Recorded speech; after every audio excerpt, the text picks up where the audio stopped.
Well, I saw a lot of people's homework and they approached the problem the way that I had expected people to have approached the problem. However, I'm going to show, based off the stuff we've already talked about, I'm going to show a very clean, a much cleaner way to implement this logic using variables as opposed to littering all of our code with a bunch of console input and output. So I need two variables. I need decimal item price, and I'm going to initialize this to 0, and I'm going to do string item name, and I'm going to initialize this to an empty string. Then I'm going to do bool is valid item, and I'm going to initialize that to false.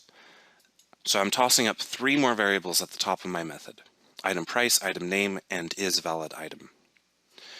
Then what I'm going to do is inside of this if statement, I'm going to check to see if menu choice equals 1, that means they want a Coke.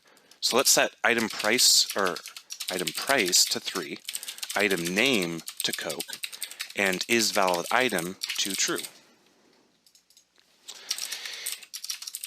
If their menu choice is 2, let's set item price to 10, item name to Pepsi, and is valid item to true.